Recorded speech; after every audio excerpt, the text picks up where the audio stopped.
नमस्कार विद्यार्थी मित्रांनो, स्वागत आहे आपलं पुन्हा एकदा एम-पी-सी लायब्ररी या आपल्या यूट्यूब चॅनलमध्ये.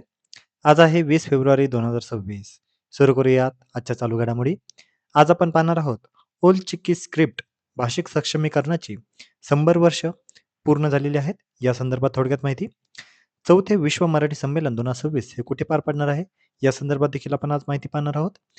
तसेच सेवातीर्थचे नवीन नाव, आता जे सेवातीर्थ हे जे नवीन नाव आहे, हे पंतप्रधान कार्यालयाचे केलेले आहे आणि याचं नुकतंच उद्घाटन पंतप्रधान नरेंद्र मोदी यांच्या हस्ते झालेलं आहे.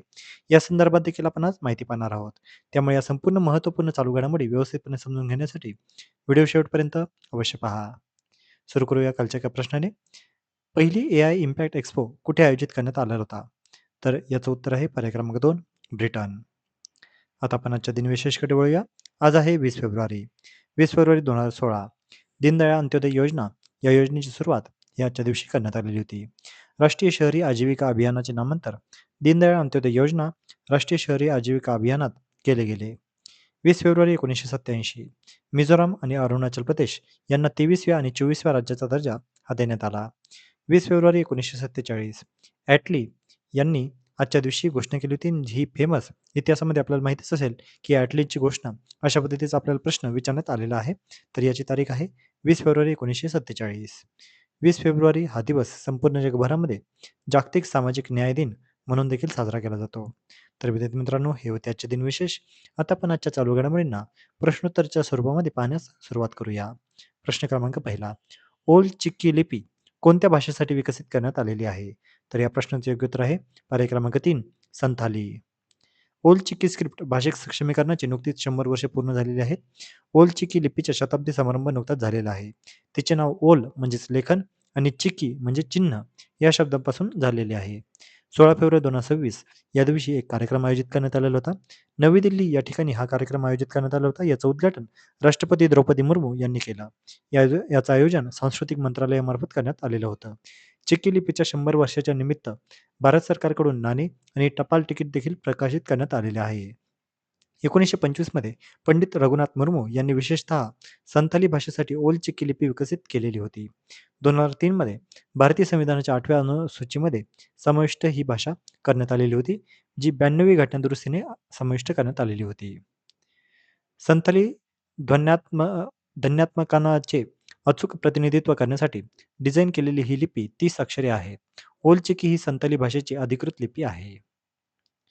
चौथे विश्व मराठी संमेलन 2026 हे कुठे आयोजित करण्यात येणार आहे? तर या प्रश्नाचे योग्य उत्तर आहे पर्याय क्रमांक 4, नाशिक. तर नाशिक येथे चौथे विश्व मराठी संमेलन हे आयोजित करण्यात येणार आहे.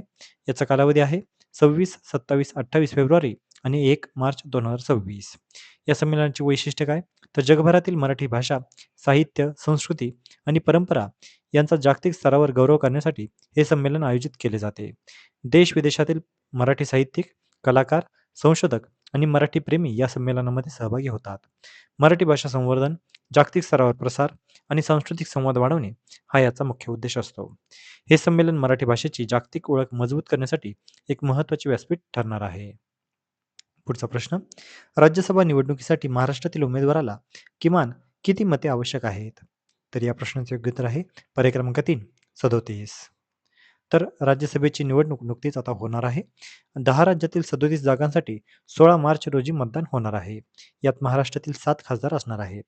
शरद पवार राष्ट्रवादी काँग्रेसचे हे आता निवृत्त होतील. म्हणजेच त्यांची जो काही 6 वर्षाचा टर्म आहे हा संपूर्ण होत आहे. यामुळे आता कोणकोणत्या इतर सभासदांचा आता कालावधी संपुष्टात येत आहे याबद्दल थोडक्यात माहिती पाहू. Sharad Pawar Rashtravadi Congress, Ramdas Athawale RPI, Priyanka Chaturvedi Shivsena, doctor Bhagwat Karad Bhajap, Fauzia Khan Rashtravadi Congress, Rajni Patil Congress, Dhairyashil Patil Bhajap. राज्यसभेत निवडून येण्याचं समीकरण कसे असतं? तर याचा जो फॉर्म्युला किंवा कोटा असतो हा एकूण आमदार भागिले रिक्त जागा आणि 1 ॲड यामध्ये केलं जातं. म्हणजेच एकूण आपला हे आमदार आहेत 286, याला 8 ने भागितलं जातं, ज्याचं उत्तर येतं 35.75 आणि या 35.75 मध्ये 1 ॲड केल्यानंतर त्याचं उत्तर येतं 36.75. म्हणजेच राज्यसभेवर निवडून येण्यासाठी उमेदवाराला किमान 36.75 म्हणजेच 37 मते मिळायला हवीत. पुढचा प्रश्न. प्रजासत्ताक दिन संचलनामध्ये सर्वश्रेष्ठ कॅडेट हा पुरस्कार कोणाला मिळाला? तर या प्रश्नाचे योग्य उत्तर आहे पर्याय क्रमांक 2 तनूभान. तर पुण्याच्या कन्येची आता ही एक सुवर्ण भरारीच समजण्यात येत आहे. नवी दिल्ली येथे झालेल्या प्रजासत्ताक दिन संचलनामध्ये पुण्याची कन्या ज्युनियर अंडर ऑफिसर कुमारी तनू भान हिने देशातील सर्वश्रेष्ठ कॅडेट हा अत्यंत मानाचा बहुमान पटकावलेला आहे. या उल्लेखनीय यशाबद्दल तिला भारताचे पंतप्रधान नरेंद्र मोदी यांच्या हस्ते सुवर्ण पदक आणि मानाची केन ही प्रदान करण्यात आलेली आहे. तर लक्षात घ्या विद्यार्थी मित्रांनो, प्रजासत्ताक दिन संचलनामध्ये सर्वोत्कृष्ट कॅडेट हा अत्यंत मानाचा बहुमान कुणाला मिळालेला आहे? तर पुण्याच्या तनू भान हिला. पुढचा प्रश्न, नवीन पीएमओ संकुल सेवातीर्थचे उद्घाटन कोणी केले? तर या प्रश्नाचे योग्य उत्तर आहे पर्याय क्रमांक 3 नरेंद्र मोदी. सेवातीर्थचे आता नुकतेच उद्घाटन करण्यात आलेले आहे. सेवातीर्थ हे नाव हे पंतप्रधान कार्यालयाचं नवीन नाव आहे. म्हणजेच पीएमओ कार्यालयाचे नवीन संकुल सेवातीर्थ या नावाने सुरू करण्यात आलेले आहे. याचं उद्घाटन 13 फेब्रुवारी 2026 या दिवशी करण्यात आलं. उद्घाटन स्थळ होतं नवी दिल्ली. उद्घाटन पंतप्रधान नरेंद्र मोदी यांच्या हस्ते करण्यात आलं. याचं ब्रीदवाक्य आहे नागरिक देवो भव. 13 फेब्रुवारी 2026 हे नवी दिल्लीच्या स्थापनेला 95 वर्ष पूर्ण होत असताना याचं उद्घाटन करण्यात आलेलं आहे. संकुलात या कोणकोणत्या समाविष्ट आहे? तर पंतप्रधान कार्यालय, राष्ट्रीय सुरक्षा परिषद सचिवालय, तसेच कॅबिनेट सचिवालय. स्थलांतर हे कुठे झालेलं आहे? तर रायसिना हिलवरील साऊथ ब्लॉकमधून सेवातीर्थ आता येथे हे स्थलांतर झालेले आहे. याचा उद्देश काय? तर प्रशासकीय कामकाज एकत्रित करणे व कार्यक्षमता वाढवणे. यावेळी घेतलेले महत्त्वाचे निर्णय कोणते आहेत? तर अपघातग्रस्तांसाठी 1.5 लाखापर्यंत कॅशलेस उपचार, महिलांसाठी उपक्रम लखपती दीदी याचं लक्ष्य 3 कोटीवरून 6 कोटी करण्यात आलेले आहे. तर कृषी पायाभूत सुविधा निधी हा 2 लाख कोटी इतका शेतीचा एक निर्णय घेण्यात आलेला आहे. तसेच startup India fund of funds 2.0 यासाठी 10,000 कोटी हे देखील आता तयार केले गेलेले आहेत. तर लक्षात घ्या सेवातीर्थ नवीन पंतप्रधान कार्यालयाचे हे नाव आहे. तर विद्यार्थी मित्रांनो, या होत्या आजच्या चालू घडामोडी.